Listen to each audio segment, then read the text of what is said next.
Good morning and welcome to Global Perspectives. I'm David Dumke. Today we're joined by Hakan Azoglu, a professor of history and the director of the Middle East Studies program at the University of Central Florida. Welcome to the show, Dr. Azoglu. Good to be here. Thank you for inviting me.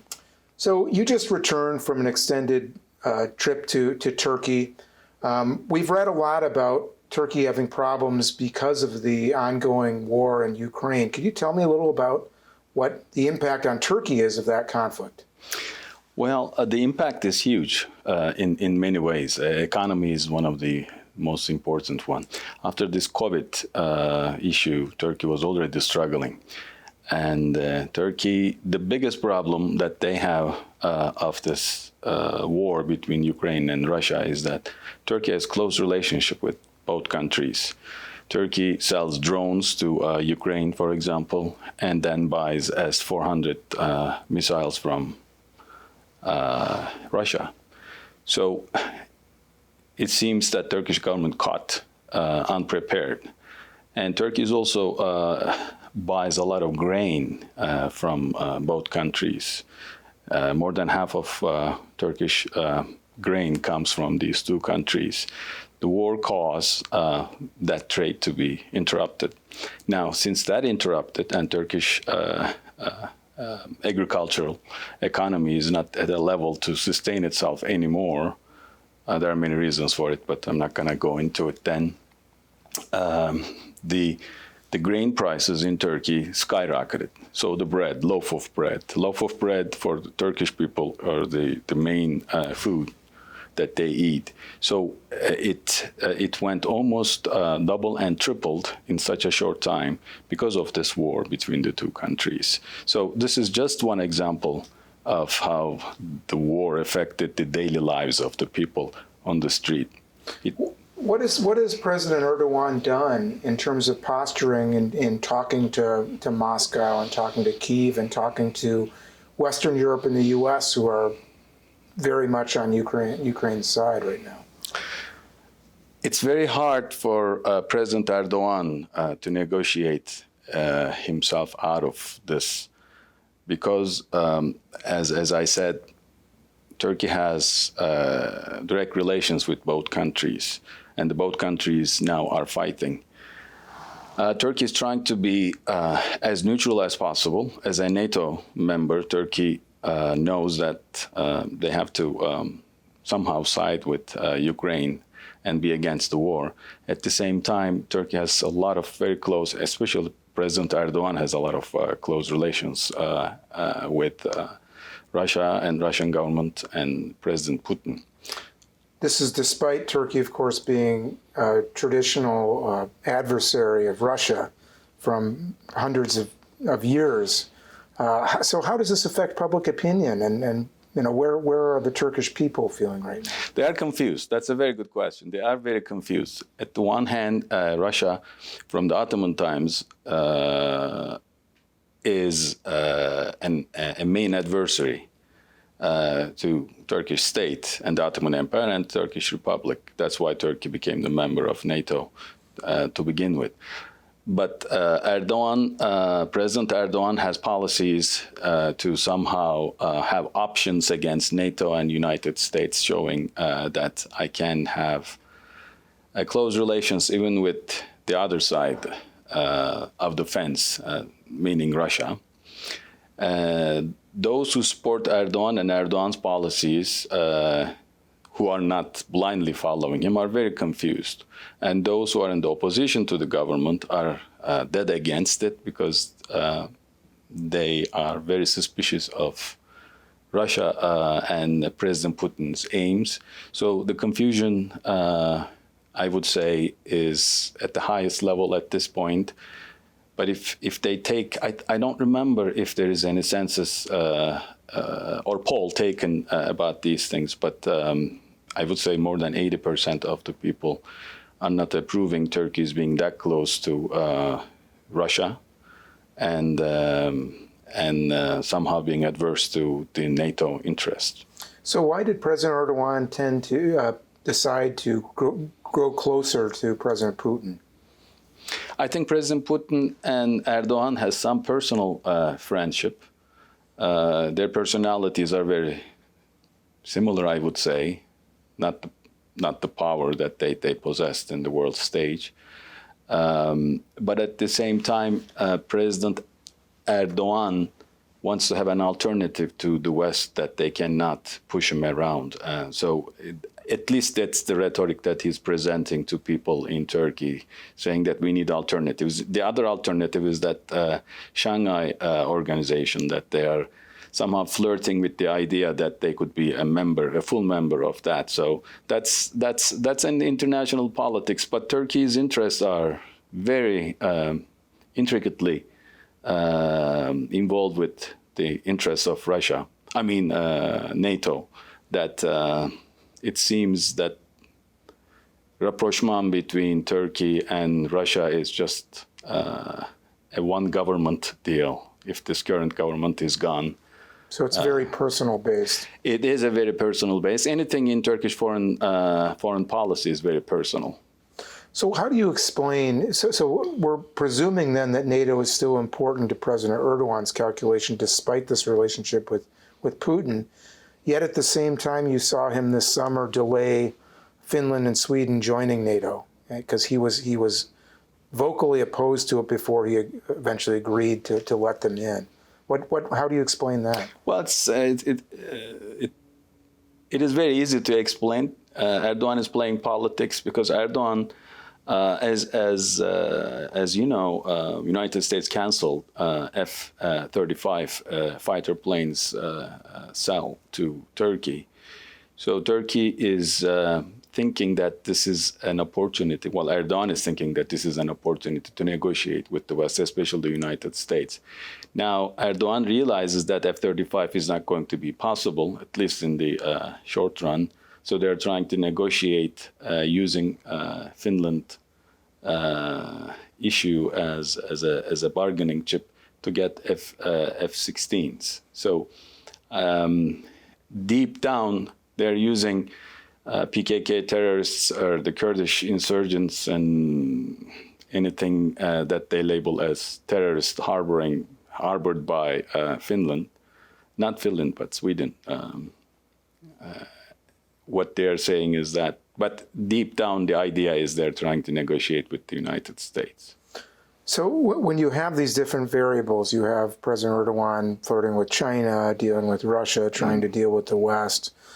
He's also made moves in Syria that upset the United States, among others, and in Libya and in other places. How do you explain this foreign policy? It's not explainable. There is no logic to it. I think the current government in Turkey is reacting impulsively. Same for Greece, for example. Currently, the relations with Greece is very impulsive based. At the same time, it is directed towards the internal politics. The elections are coming next summer. And President Erdogan and the current party in power sees any opportunity to raise their base by using these external threats as a place that they can raise their standing among people. But it's not working well because Turkish economy is in such a terrible shape that the base that the recent poll shows that Erdogan's votes are down from 30% even, not even 50. He needs at least 51%, 50% won to get elected, but he's not even close to it. So the government is doing anything they can, especially international politics, because internally economy is not doing well. There are a lot of problems in Turkey. So if they can turn their direction to external politics, they're hoping they can gain some votes. It seems from studying Turkey even a little that the biggest issue is inflation. And having just been to Turkey, to different parts of the country, how is that affecting people's day-to-day lives? Because you hear a lot about inflation, even in the U.S. A lot of this is a global phenomenon, but in Turkey it seems much higher, more pronounced. Let me put it this way. The minimum wage in Turkey can only have in Istanbul, let's say one of the big towns, you can only pay your rent with minimum wage. Forget about food or anything else. So in that sense, it is also important to know these statistics. More than 50% of workers in Turkey work for minimum wage. And the rest, half of the rest is even below minimum wage, but they're not then accounted for, so we don't have the record for it, we just know it. And only 10% and 15% of people in recent polls, I think they said that they can somehow survive. So that economy, the inflation is unpredictable and it's going, it's spiraling. The biggest problem for the government is that people do not believe in the statistics that they issue. They say 80% inflation, for example, yet the alternative independent sources put it like 182%. And people believe in the higher inflation because once they go to the market, they know that 80% inflation, yearly inflation, is a big lie. So it's very easily, the people can know that it's not 80%, but close to actually, in certain goods, 300%. So this obviously is affecting housing. You just mentioned the food situation. Fuel and everything is just, it's hard in every way, or? The fuel, it triggers everything. The fuel, for example, last year around this time was, let's say, $1. I'm just making it up because conversion rate, I don't want to trouble with you. Now it's $4 for the same. So it's 4 times more expensive. If it is 4 times more expensive, that means that the farmer cannot farm because they need to afford. They cannot afford just the gas for their equipment, and if they cannot farm, then the food production goes down. If the food production goes down, the prices even double, triple, quadruple, and people's salaries are not there. I would say that at least 20 to 25% of the people who are looking for jobs cannot find job. Another 10 to 15% are not even looking. So the numbers are staggering if you really think of it. And then the rhetoric by the government is that, Europe is much worse, US is much worse. The problem with the government is that people can follow internet, they can follow their friends and family members, let's say in Germany, for example. And they know that that's not true. So the credibility of the government goes down. President Erdogan's been pretty wily in being able to survive as long as he has in office as prime minister and as president. And he actually changed the system along the way. Mm-hmm. What has he done to try to respond to this challenge? He ignores it, he denies it, that exists. There's nothing else that he could do because the numbers are out there. And he is, the worst of all is the election is coming. So if he accepts the problem, he promised that if he changed the system, if the system changes to the presidential system, everything would be much better. Of course, everything is much, much, much worse for the people. And if he says that I made a mistake, let's go back to the old system, that's not his character. He's not going to do that.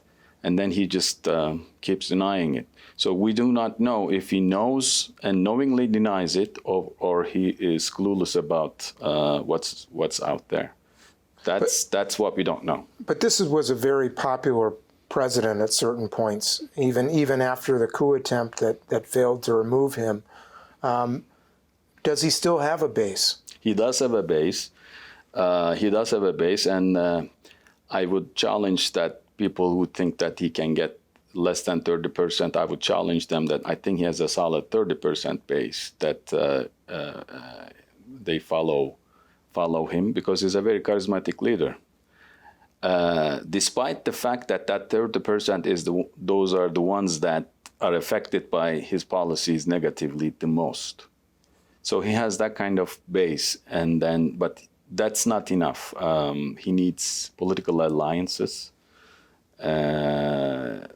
We do not know really if he can get that kind of alliances, because the other parties against him, the opposition parties, are now united just against him so that they can take him down and go back to the old system of parliamentary system as opposed to presidential system. So I was going to ask you, you can't beat something with nothing. And so you're saying that these different parties that had different ideological beliefs have come together under one ideology, which Exactly. is defeating the president.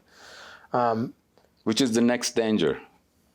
Because once they accomplish doing that, then the infight will start, and then we do not know if the things would go for the better or for the worse. So is the AK Party, President Erdogan's party, is it still the most popular in terms of numbers and percentage? In terms of number and percentage, the opposition party, People's Republican Party, coming very close to it. Historically, this has never been this close. But Erdogan's party is still with that solid 30% at the top. You know, when he was elected, a lot of people in the West, including different U.S. administrations, saw him as a model for democracy in the Islamic world, particularly because the AK Party had roots with the Muslim Brotherhood and was an Islamist party. Is it an Islamist party? And what do you say to those today after? Well, he presents himself as such. And by doing so, he has a huge following, obviously. For example, the inflation goes up, but he still reduces the interest rate in the banks, well, in the central bank at least, saying that this is an Islamic politics. It dictates that we have to do this. But in reality, the private banks loan are 30 to 40%, even it's higher. So even there, he lost his credibility. Not among that 30%, but as I said, there was another 30%. He was once very popular in Turkey and in the Middle East too, as a beacon of a government that could be Islamist, not necessarily Islamist, but he describes it as like the Christian Democrats in Germany. Exactly, yeah, exactly. But the politics of the day dictates that it doesn't work that way, especially in the financial system, because Turkey's financial system is almost bankrupt. The health system, education system are collapsing very readily. Doctors are leaving. It's very hard to find medicine. I'm drawing a very dark picture, but since I came from there and I know the people, middle and upper middle class, are collapsing, yet there is almost 9 to 10% of the people are thriving, and their money is going up. So if you go to the restaurants in Istanbul, for example, in most expensive one, you would still see it full.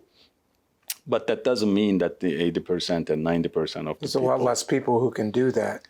Much, much less. So the middle class is disappearing, if already not.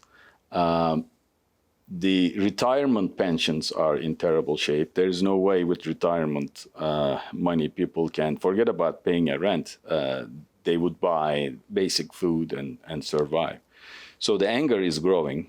This is kind of a philosophical question, but for a long time, and it included Erdogan, but it was all his predecessors too, kind of the model for Turkey for many people, or the consensus belief was for Turkey to become part of the EU, part of really the Western European economy. Mm-hmm. What's the vision today, and is that previous vision completely dead? It's not dead, it's in the back burner.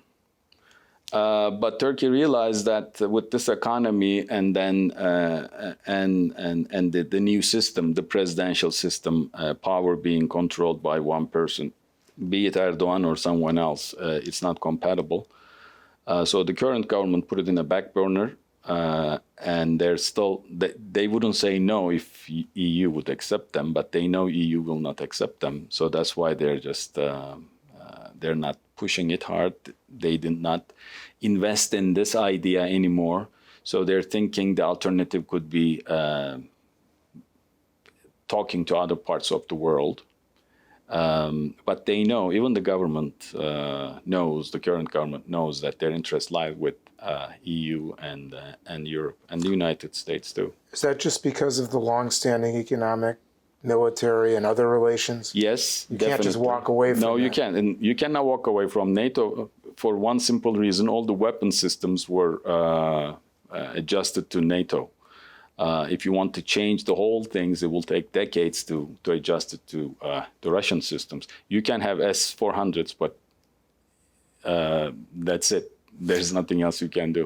But we're talking about Turkey from a Turkish perspective, but I want you to kind of move from the other side. So if you're the Biden administration, or you're leaders of EU countries, Germany or France or the UK, how do you deal with Erdogan right now? Where do you hedge your bets, wait for better leadership, or just write it out?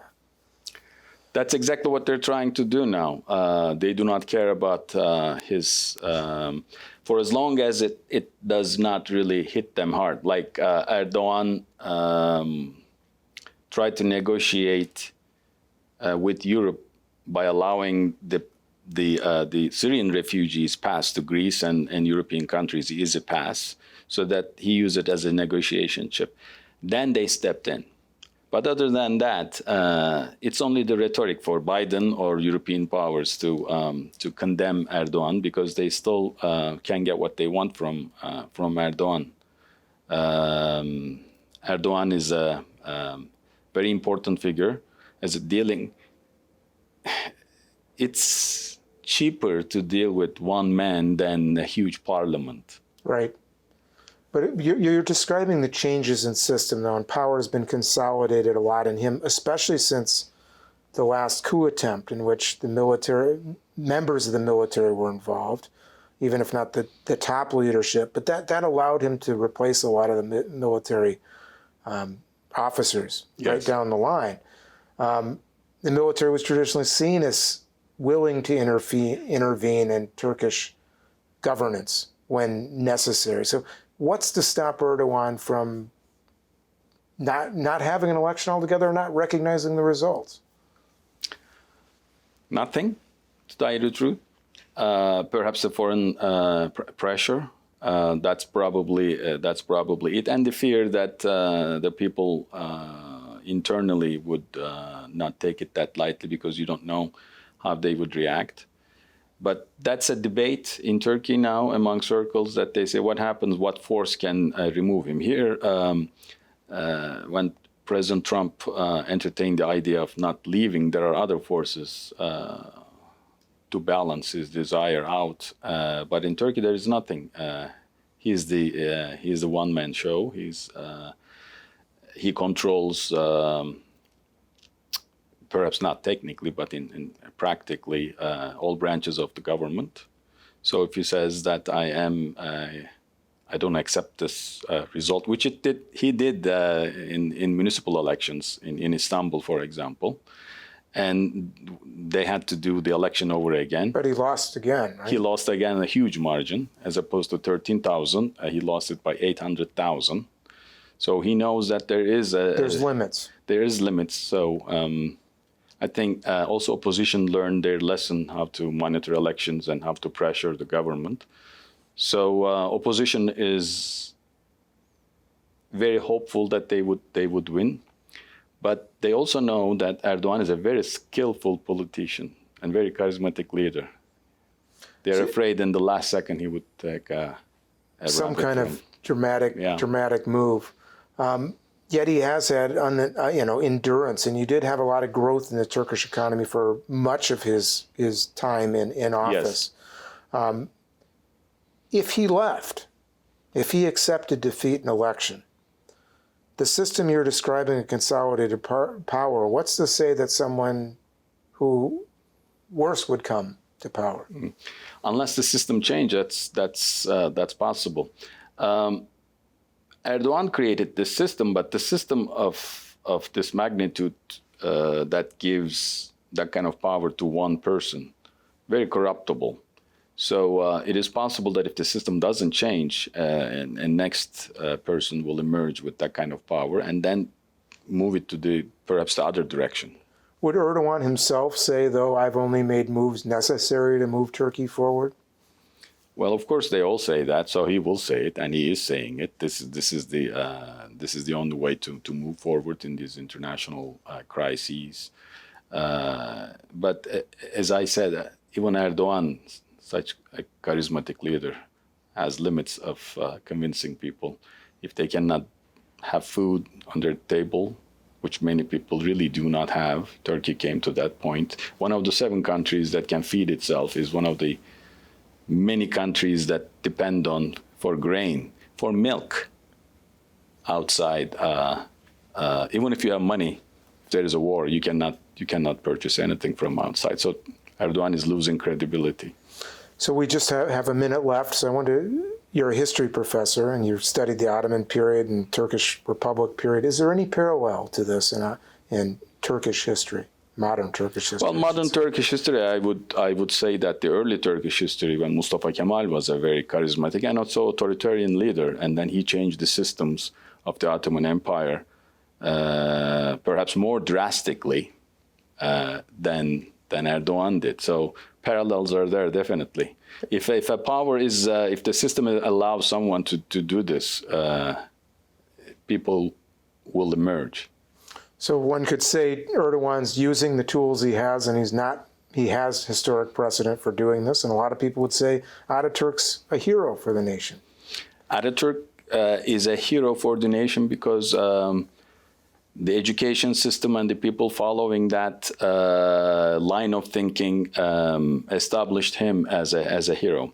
But also keep in mind that Mustafa Kemal was a soldier and defeated many countries and to save the nation and create a nation. There is a huge difference between Mustafa Kemal being hero and Erdogan being considered hero. So in that sense, they're not comparable. Well, Hakan Azoglu, thank you so much for joining us today. We appreciate your insight. My pleasure. And thank you for joining us. We'll see you again next week on another episode of Global Perspectives.